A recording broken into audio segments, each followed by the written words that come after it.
It started with missiles, then the blackouts, then the silence.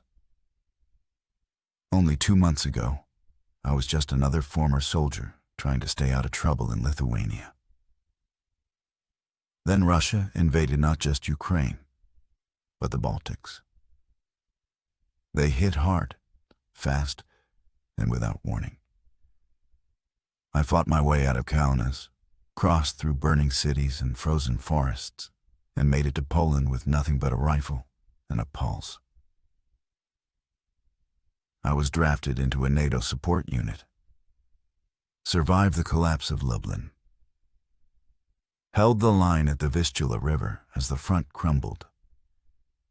I've watched friends die, civilians vanish, entire cities wiped off the map. Now it's day 61 of the war, and I'm still alive.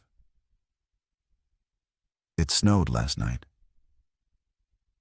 Thick flakes, wet and heavy, coating the trenches like frosting on a ruined cake.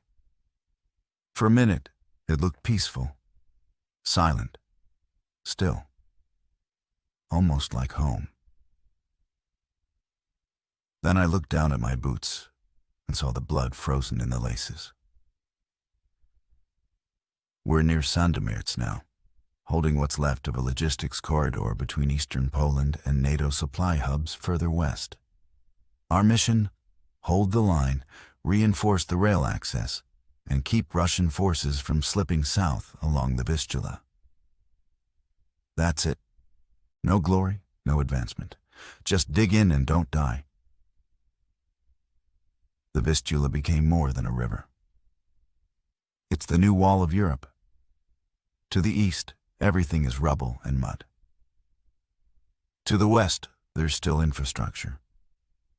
Barely.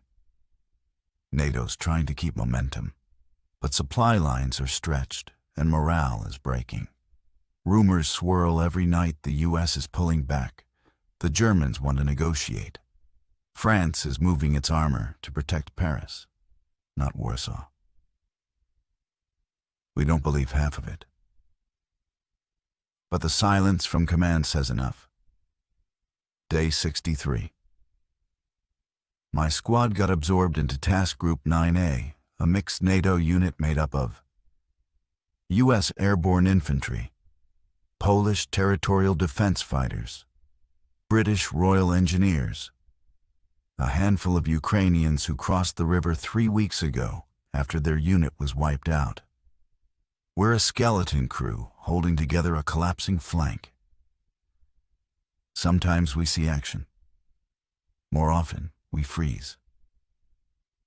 Day 64. A Russian patrol tried to probe the river crossing just before dawn. 2 skiffs, lightly armed. One had a drone launching rig duct taped to the deck. We dropped them before they could make it halfway. But they were just testing our reaction time. I know it. They know it. And command knows it too. We lost a good man last night. Private Ethan Cross, American from Montana. Quiet, smoked too much, knew how to set a tripwire blindfolded. He took shrapnel from an old Soviet mortar shell buried under the snow. Didn't even make it to the aid station. We buried him in a shell crater behind the comm tent. Covered his grave with ration boxes and the last clean poncho we had. Day 66. The weather's getting worse. Mud by morning, ice by night. Frostbite spreading. Our generator sputtered out 3 times in 12 hours. Delisle says the diesel's contaminated. We burn crates to stay warm now. Day 68. Command sent an emergency brief. All personnel are to be prepared for chemical attacks. We were issued defective Czech-era gas masks and 3 ampules of atropine. Half the guys are asking each other, how will we know when it hits? No one has an answer. Day 69. We held a forward checkpoint under shell fire for 6 straight hours. Artillery from the East Bank. They weren't aiming to kill. They were trying to drive us out.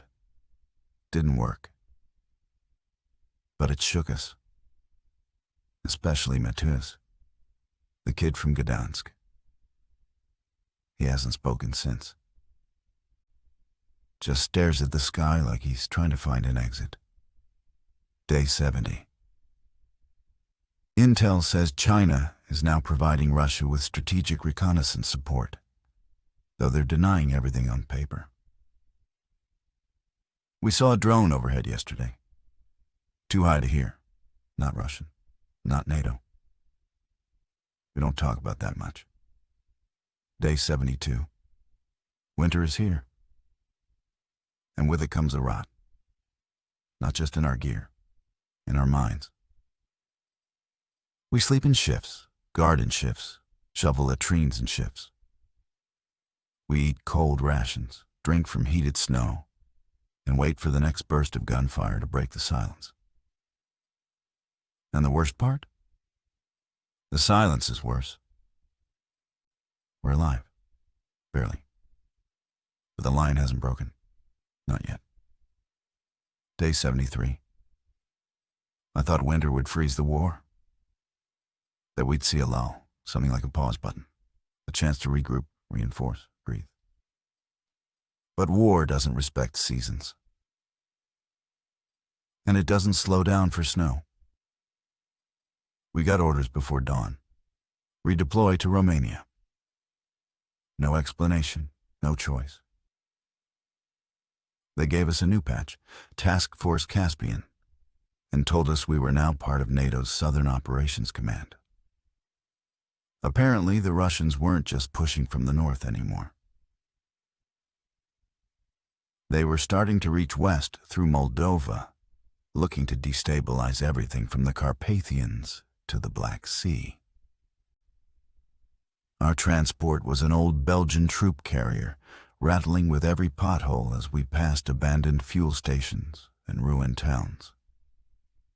The countryside was a graveyard of burnt-out tanks and collapsed bridges. I sat wedged between Radek and a young American corporal named Lee. First deployment, fresh out of Fort Bragg. He still had a picture of his fiancée taped inside his helmet. He kept asking if Romania was safe. No one answered him. Day 75. We arrived at a makeshift operations post near Iasi, close to the border with Moldova. Tents, mobile comms units, NATO flags stiff in the wind. The ground was frozen and hard, and the air carried the scent of smoke even though nothing was burning nearby. Our new assignment: secure a critical rail junction connecting NATO supply lines from the Balkans. But the area had seen recent activity. Unknown saboteurs, suspected pro-Russian irregulars, or Iranian-aligned operatives. A fuel train had been derailed. A military medical truck had disappeared without radio contact.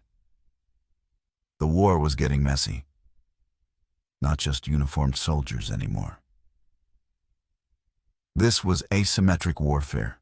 Guerrilla attacks, IEDs, sleeper agents. Day 77. We conducted our first patrol through a village near the junction, Skanteia. It looked empty at first. Houses boarded up, doors broken, no lights. Then we saw the kids. 2 of them, no more than 10, sitting on a cold concrete step. One held a rabbit. The other had a toy radio with no batteries. They didn't speak. Didn't blink. Just stared at us like we weren't real. That night, I couldn't sleep. Day 78. Radek spotted movement near one of the fuel depots. We intercepted 2 men cutting through a chain-link fence with industrial shears. They had Romanian passports and Russian military rations. One of them tried to swallow something before we could stop him. Capsule, cyanide. He died foaming at the mouth. The other didn't speak at all. Just kept humming, low, tuneless, like a lullaby. We turned him over to NATO intelligence. He was gone by morning. Day 79. That's when the convoy got hit. Supply trucks, 4 of them, coming in from the Balkans through Serbia. Ambushed by RPG fire and small arms. 3 drivers killed, 2 soldiers wounded, the rest scattered into the woods. We were sent to secure the route. I remember seeing the burn marks on the pavement, black streaks like brushstrokes across the highway. And I remember finding a Romanian soldier on his knees behind the wreckage, bleeding from his neck, trying to finish a radio call with his last breath. I held his hand until he stopped shaking. Day 80. The escalation spread. NATO command confirmed that Serbia had begun massing troops near Kosovo, threatening to ignite the Balkans again. The alliance tried to de-escalate, but border incidents began stacking up. Turkey scrambled air patrols. Greece declared a state of emergency. Hungary closed its border crossings entirely. What was once a regional war had become a web of hotspots. Everyone watching. No one blinking. Day 82. We were tasked with securing a local train line used for emergency medical evacuation. The tracks ran through old tunnels and dense forest. Perfect ambush territory. We split into 2 squads. Mine took the northern tunnel. Inside, it was damp and dark, the air stale with old oil and frozen mildew. We found tripwires, improvised charges. Someone had been planning a large-scale derailment. We disarmed them all. But I kept thinking about who set them. They weren't military grade. They were homemade, precise, patient. Somewhere out there was a civilian who knew exactly how to kill soldiers, and had chosen to. Day 84. We stopped a bomb on a hospital train.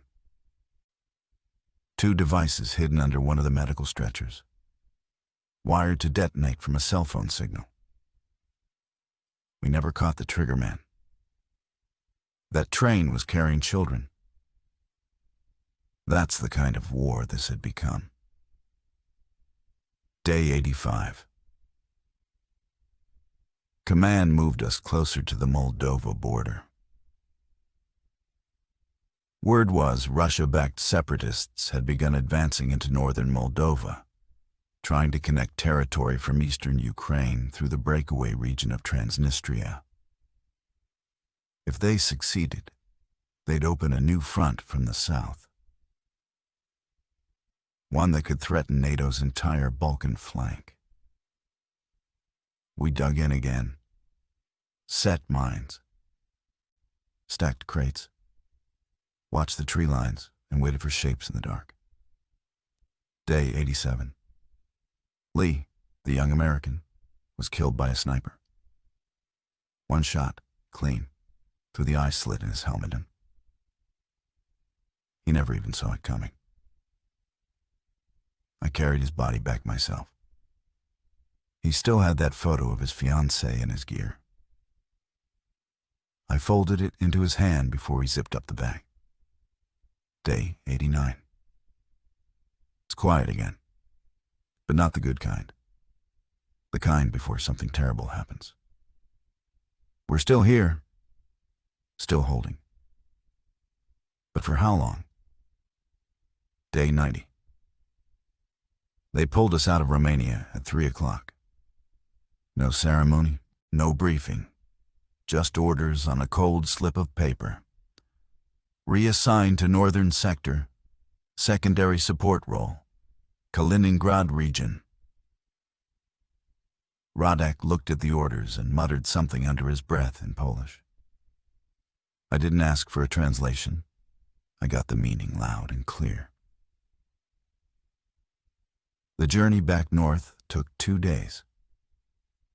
No convoys, no tracked vehicles, just a battered Czech military bus escorted by 2 NATO light recon jeeps.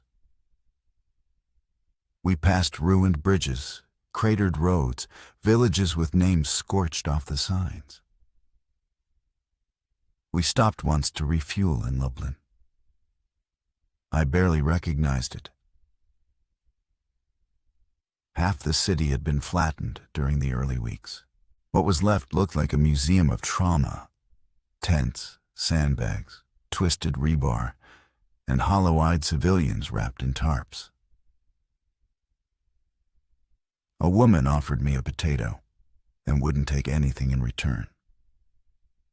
Just smiled. I didn't know what to do with it. Day 92. We arrived in a staging area just south of Olsztyn, 100 kilometers from the Kaliningrad border. The front had shifted again. Russian forces had consolidated in Kaliningrad, using it as a fortified redoubt. Missile platforms, artillery nests, SAM sites, and hundreds of kilometers of tunnel networks.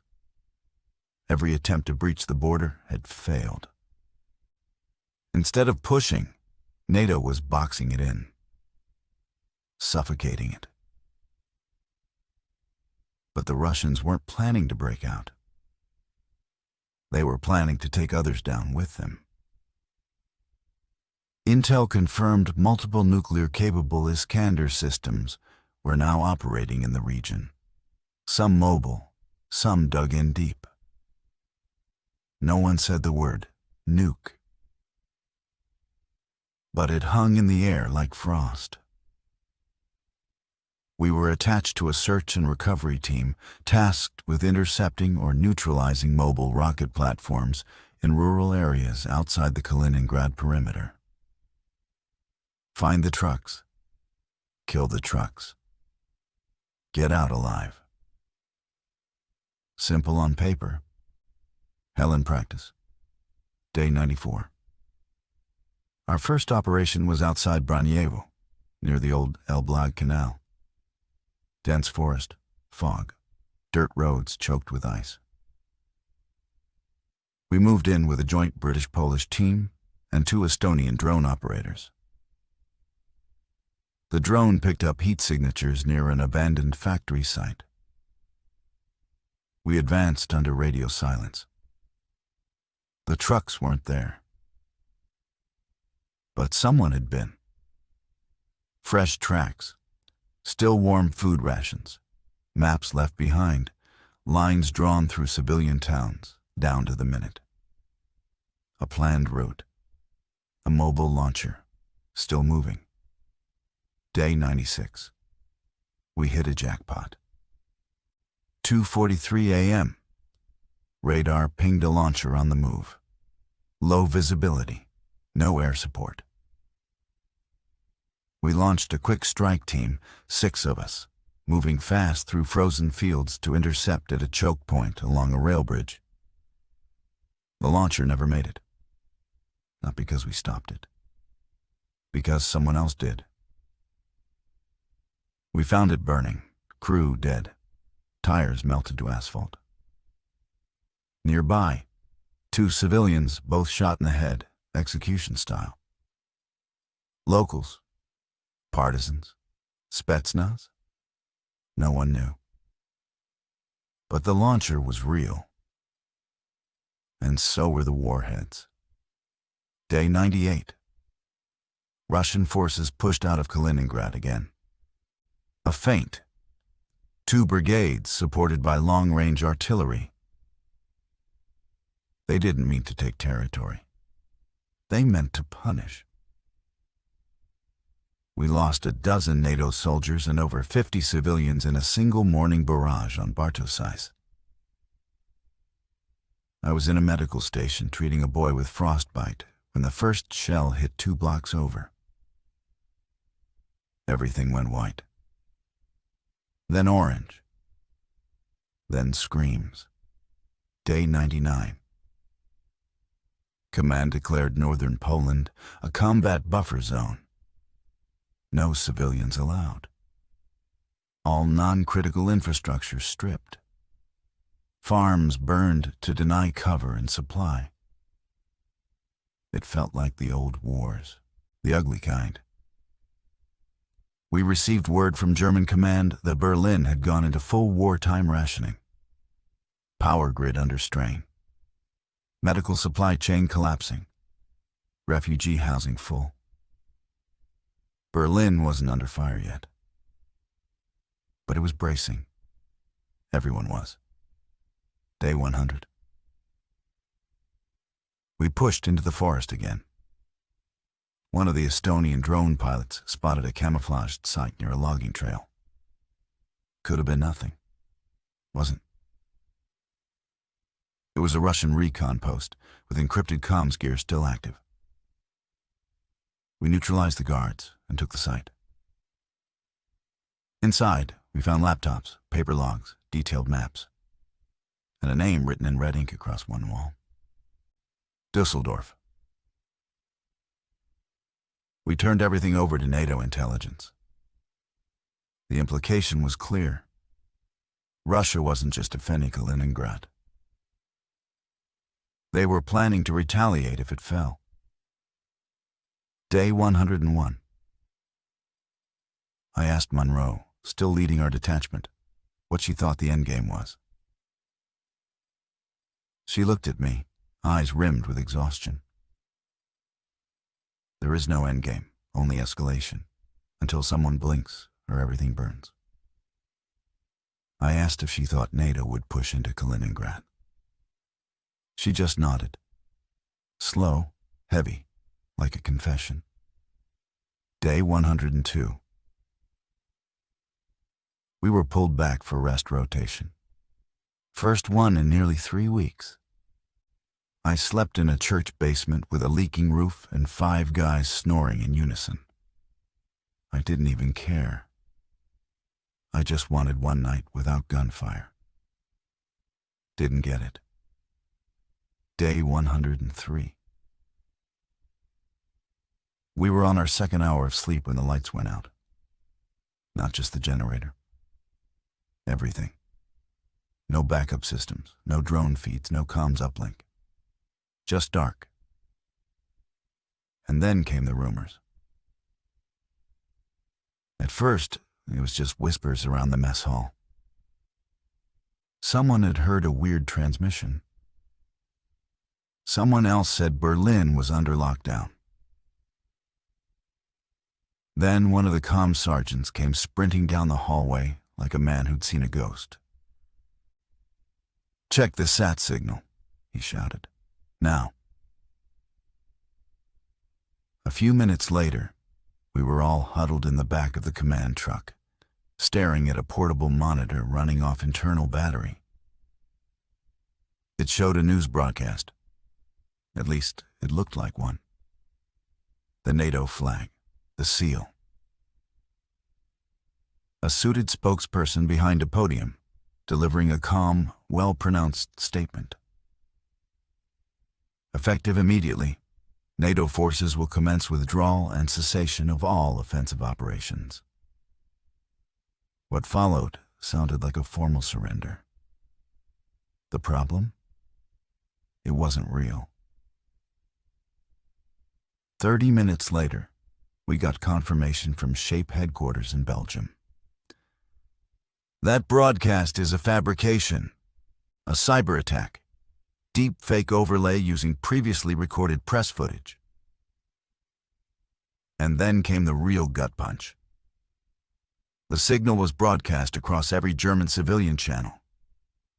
TV, radio, social media. Every screen from Berlin to Hamburg showed NATO giving up. Day 104. Panic. People started flooding police stations. Civilian militias mobilized on false information. In Dusseldorf, a refugee center was attacked by rioters who thought the war was lost and they'd been betrayed. The cyber attack didn't just target military infrastructure. It targeted belief. And it worked. Monroe gathered us before we rolled out. We're heading into Germany. Support role, crowd control, reassurance. Berlin's on edge and they want uniforms in the streets.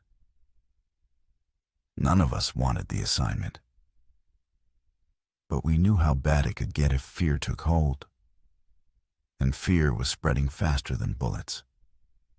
Day 105, Berlin. When we arrived, it didn't look like a war zone. It looked like a city on the brink. Streets were quiet, too quiet. Storefronts barricaded. Police stretched thin. Refugees confined to temporary zones. Flyers everywhere. Is NATO finished? What aren't they telling us?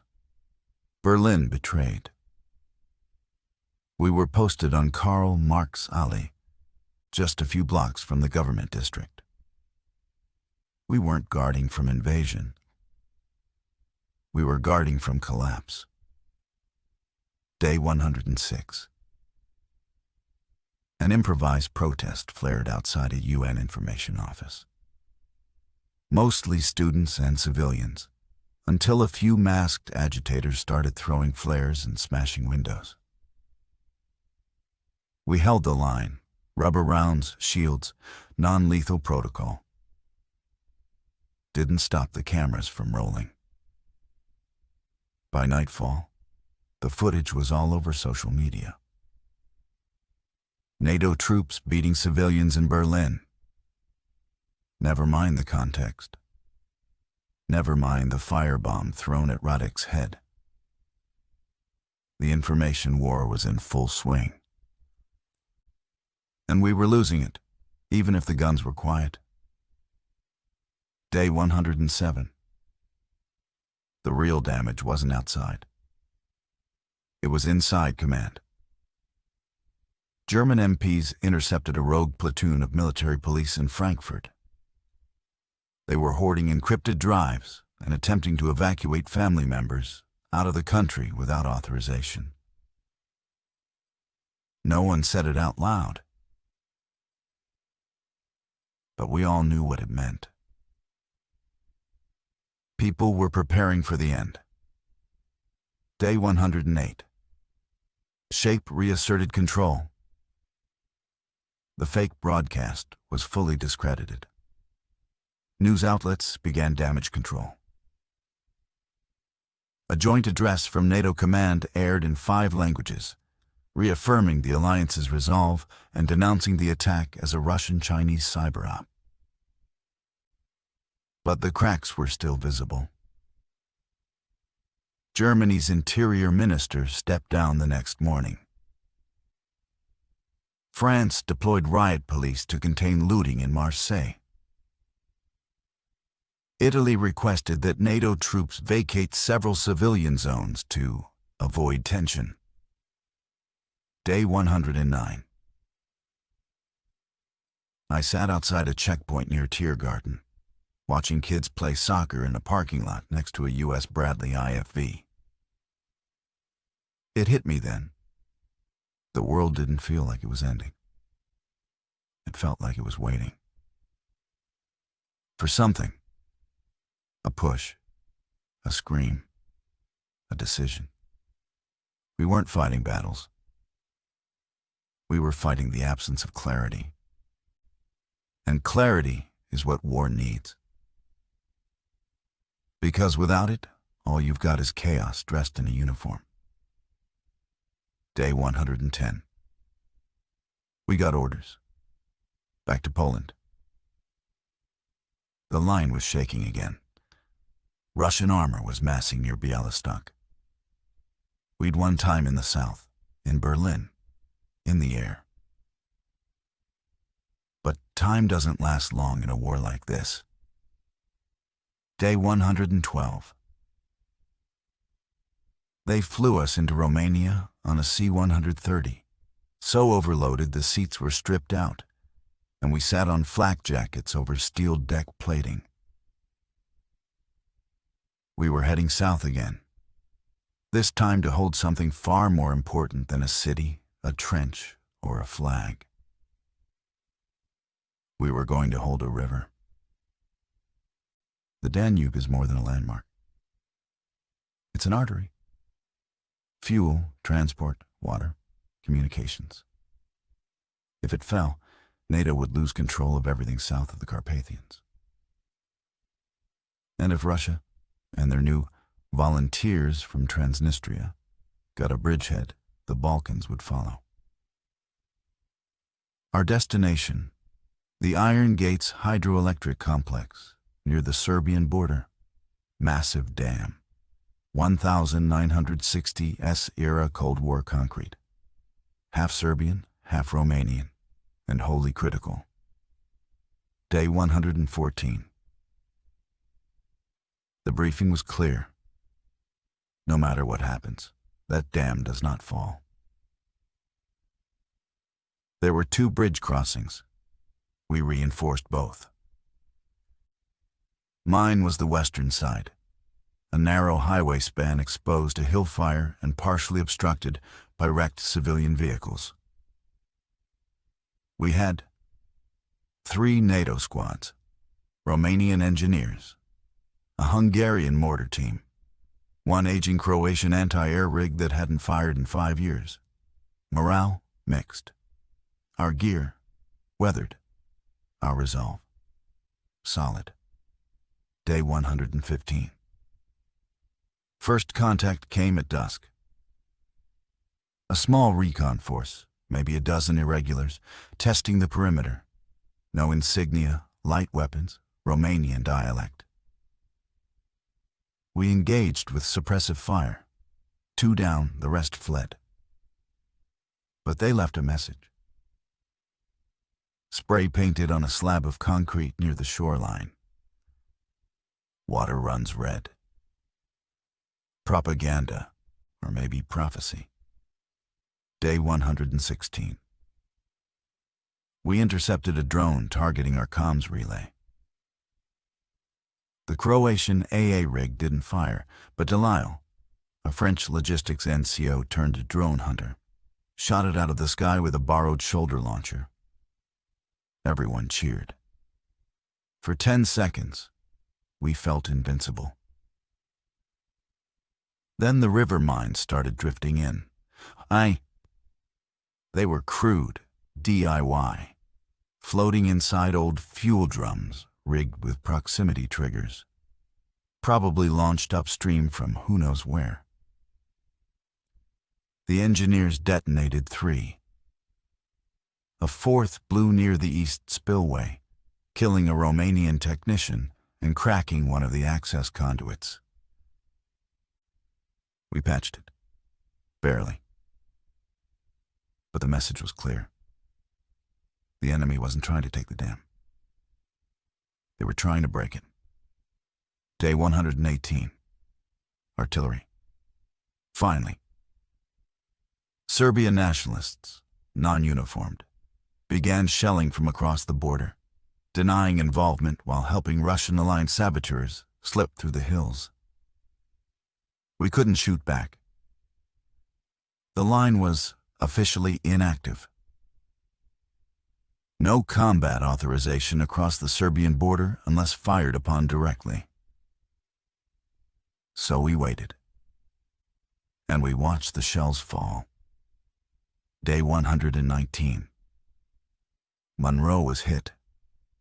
Shrapnel through the lower back during a forward patrol after a sniper opened fire from a riverside warehouse. We evacuated her by boat. She was alive when we left. I haven't heard anything since. Command promoted a Czech lieutenant to field lad. He didn't speak much English. Didn't need to.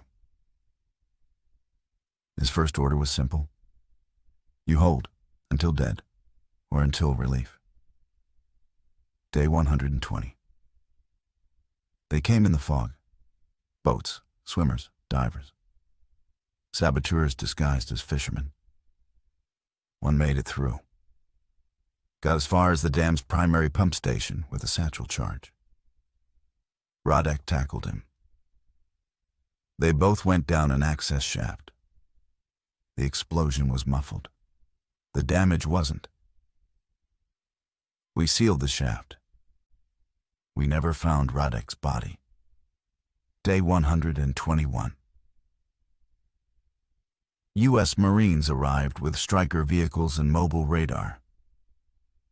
They brought supplies, thermal scopes, anti-drone tech, and a doctor who stitched up more of us in 2 days than we'd seen in a month.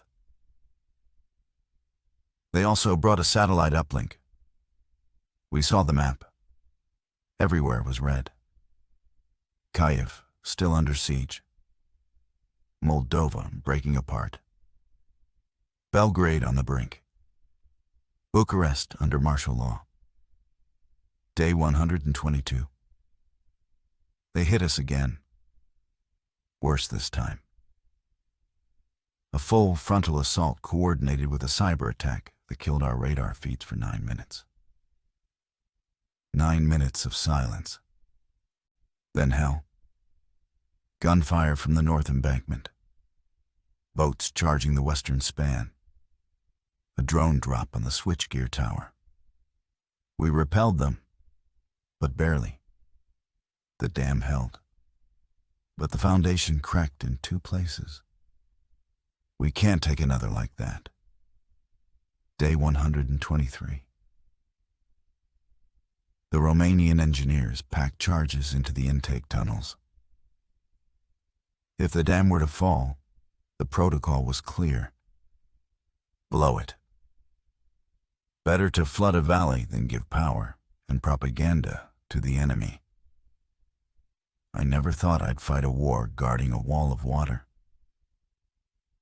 Now it's all I can think about. Day 124. We haven't slept in 2 days. We're rotating in 4-hour shifts. Eyes red, guns warm, triggers tight. I don't even remember what peacetime smells like. But the dam is still here. So are we. Day 125. The air was different. No sirens, no drones, no gunfire in the distance. Just cold wind over the Danube and the creak of concrete under strain. After 3 weeks of siege, sabotage, and sniper fire, it was quiet. And that scared us more than anything. Day 126. A Marine captain gathered us in the pump room. Rough walls, flickering lights, frost forming on every steel surface. He read the statement from NATO High Command. Preliminary ceasefire discussions have begun. China has proposed a mediation framework. Russia has agreed to a temporary freeze on operations east of the Vistula and south of Odessa. It wasn't a peace deal, but it was the first break in 90 days of non-stop blood. Day 128. A Russian delegation crossed into Romania under Red Cross escort. We watched them from the top of the dam. Clean uniforms, emotionless expressions. The officer leading them gave us a nod. Not respect, not defiance. Just acknowledgement. Like we were all survivors of something no one would ever understand. Day 130. Berlin lifted its curfew. London lowered its alert level. Even Warsaw began letting civilians return. Command didn't disarm us, didn't stand us down. They just told us to wait and watch. Day 132. We were pulled from the dam. No parade, no relief ceremony. Just replacement units and quiet handshakes. As we boarded the trucks, I looked back once. The Danube still flowed. The turbines still turned. And I was still breathing. Day 133. Our new base was in Slovakia, near Trenčín. Rear logistics, if you can call it that. We slept in a converted supermarket. Aisles filled with cots and crates. Old cereal signs still hanging over our heads. I used to think this would all end in fire. Now it's ending in exhaustion. Day 134. I wrote a letter home. Didn't send it. Didn't know where home was anymore. I just needed to write something that wasn't a casualty report. I told them I was alive. That I saw people do impossible things. That the war hadn't ended, but it had paused. And that sometimes, that's all survival means. Day 136. Monroe was alive. She'd been transferred to a hospital in Vienna. Shrapnel removed. Rehab underway. She sent a message through secure channels. Still fighting, just in slower motion. I smiled for the first time in weeks. Day 139. They say NATO is preparing winter stabilization plans. Food, fuel, peacekeepers. But the war is still there, just outside the edge of the map. Frozen, but not dead. Waiting. Day 141. I sat on a concrete barrier near the highway, watching a convoy of supply trucks roll past. And I realized something. I'd stopped counting days. Not because I didn't care, but because I finally understood that surviving isn't about what you remember. It's about what you carry forward. 3 months ago, I was just a man with a past. Now I'm a man with scars, ghosts, and one simple truth. If the world ends, it won't be in a flash. It'll be in footsteps, in frost, in silence, and in the space we leave behind when we choose to endure.